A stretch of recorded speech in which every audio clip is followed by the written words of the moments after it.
Hey, what is going on, guys? Hex coming back to you today with a brand new video, and we're doing a review of Gakusen Toshi Asterisk. And I just want to say before we dive into this, I felt a little different about Ayato's kind of like personality towards the fight, and he's just kind of like, "Hey, Julius, buy me time," and basically, I'm gonna finish this up. Give me time, and I'm gonna finish this up. And I really like that cocky attitude he had, and that's the first time we've seen it.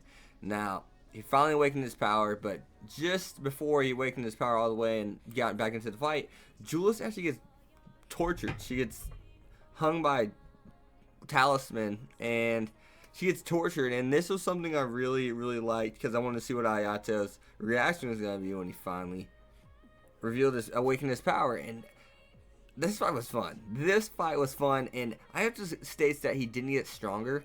And I'm just sitting here like, are you serious?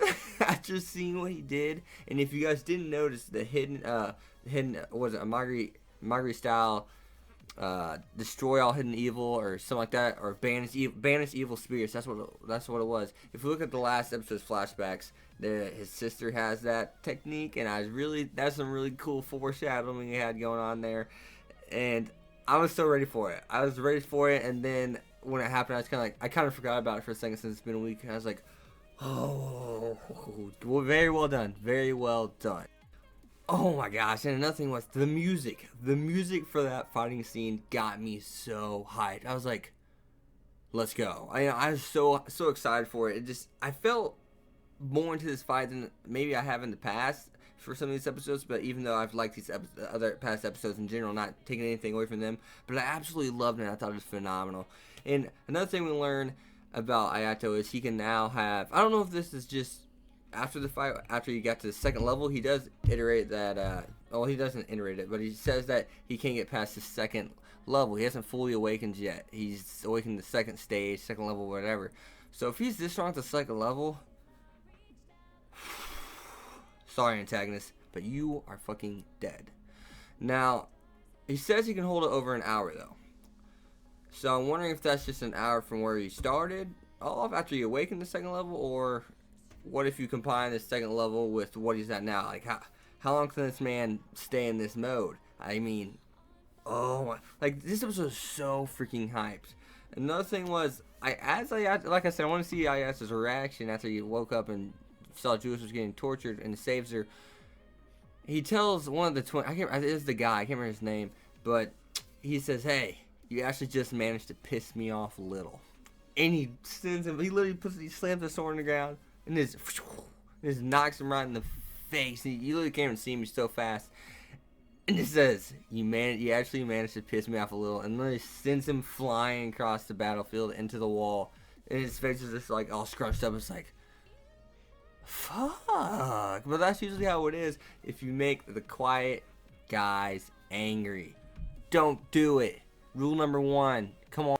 Now, not one of the more hype things in the episode, but actually really interesting. We learned that Seiya's dad actually was in an accident in his lab, and he now only his brain basically wasn't damaged. I don't know how, if he got that muffed up, but he's actually basically like in a nerve system. He's basically a robot. He's basically a machine, and that explains why we haven't seen him. Haven't seen any flashbacks of him.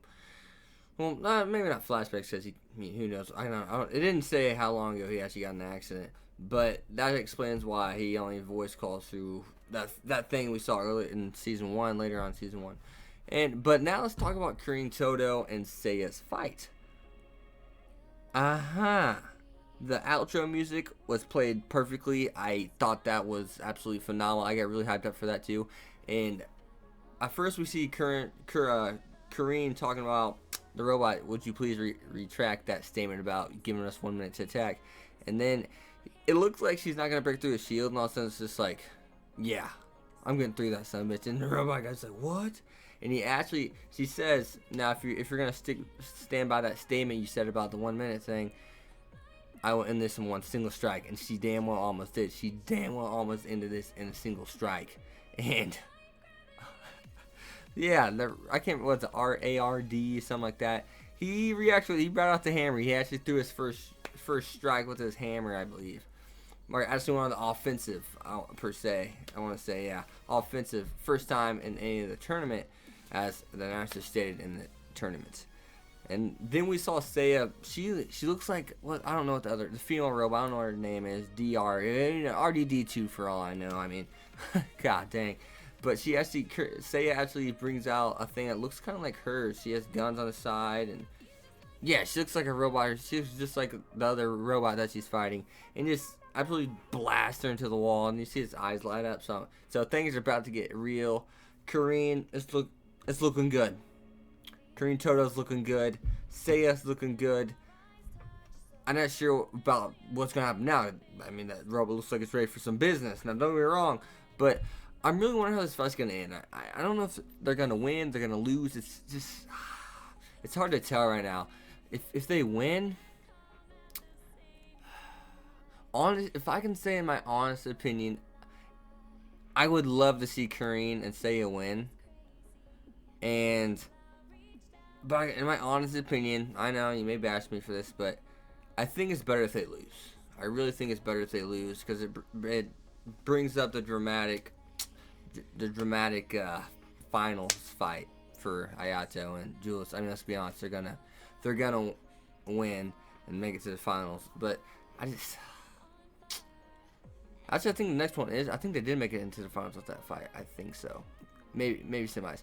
But it would be better, I think, for it to end. But now, Dirk Eberwind, as we saw in the last episode, or 2 episodes ago, I can't remember which one it was. They talk about the maid girl that's from Julius's country. He's like, talk more. So he was up to something at the end of that with that shadow-like figure. It kidnapped the girl. I can't remember what her name is. But yeah, I saw it coming. I knew he was gonna go after her, and I'm wondering what he's. I really wonder what he's up to. I feel like he definitely knows more about what happened to Ayato's sister, and I believe he's working with the blonde-haired guy. I don't think we know his name yet, but he is in the very beginning of the tournament looking at Ayato whenever he's giving his famous speech.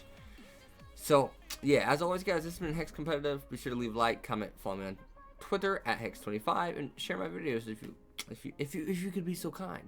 But yeah, I really wonder what's going on with that, guys, and shit's just getting crazy.